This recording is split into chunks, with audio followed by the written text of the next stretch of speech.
In some of the earlier videos, we've seen these properties when it comes to definite integrals. So now in this video, we're going to look at this property here. We are going to look at this property here. So remember, what it's saying is that if f of x is always bigger than g of x, so if f of x here is always bigger than g of x, then you can say that the area of f of x will always be bigger than the area of g of x. Okay, so now we're going to look at this property here. So if you look at this, if you look at e of x, so you can say that e of x, so you can say the function e of x will always be bigger than the function 1.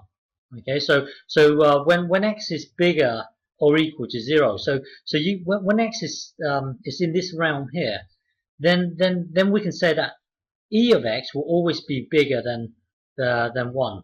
Okay, so now if e of x is always bigger or equal to 1 in this realm here, then you can select b to be anywhere. Let's say you can select b to be anywhere. Then the area, then this area here will always be bigger than this area here.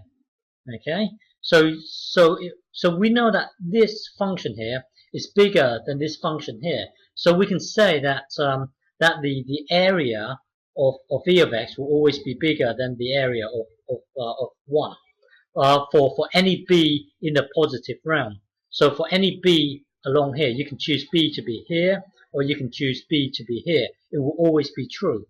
Okay, so because we know that this function here is always bigger or equal to this function here in this realm here, then we can say that the area here will always be bigger or equal to this area here. Okay, so now you can integrate it. So that will then take you to this. Integrate this side here. So this integral here will always be bigger or equal to this integral here. Okay, now evaluate this. So this thing, that's this thing. Take away this thing here. Take away this thing here, and then do the same as over here. So so that then becomes this, and then take away this bit here. That will then become this. So now so this here is really a 1. So now this whole thing here becomes this. So add 1 to both sides. Then you can see that you've created yourself a new statement here.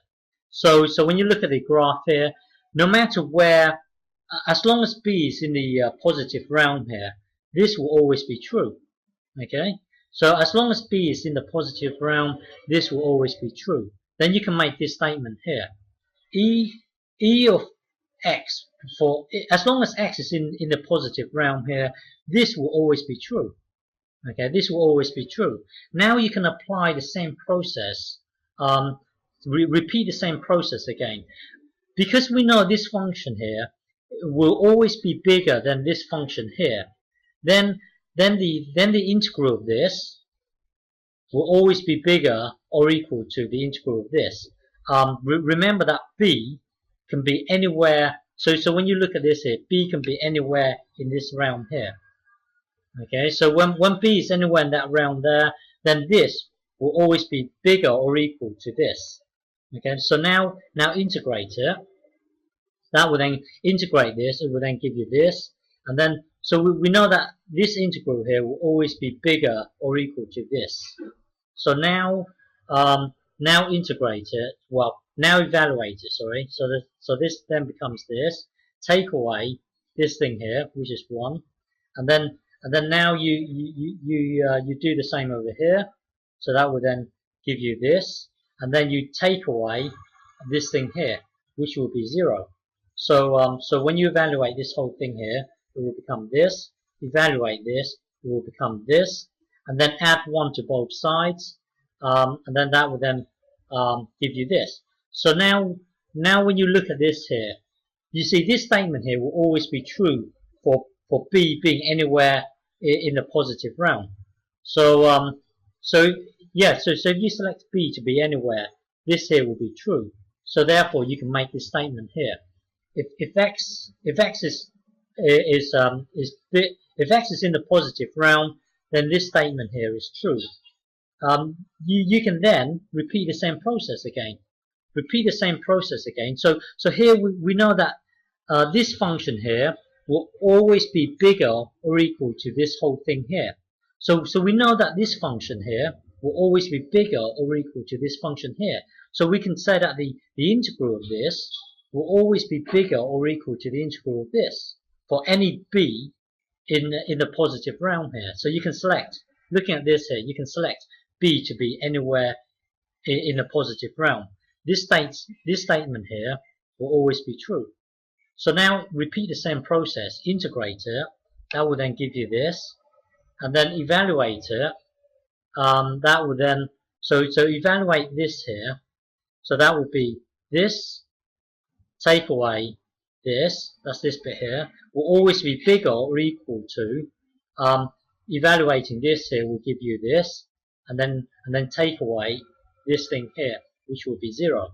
So this whole thing here becomes this, and then blah blah blah, repeat the same process, and then you will get to this stage here. And then you can see that for any b in the positive realm, this statement here will be true. So therefore this is true. So you see, we can keep on adding things to this side here. We can, well, at the moment we've got this. We know that this here will always be bigger or equal to this whole thing here. So we can repeat the same process, integrate both sides. Then this integral here will always be bigger or equal to this integral over here. The point is that we can keep on adding things to this side here. We can keep on adding things. If we keep on repeating the process, we on this side here, we can keep on adding things to this side here. So eventually, we are making this side bigger and bigger by adding. If we keep on repeating the process, we are adding more and more to this side here. So eventually, it will give us a good approximation to e to the power of x. So, well, repeat the same process, and then you will get a good approximation for e to the power of x. I hope you understand.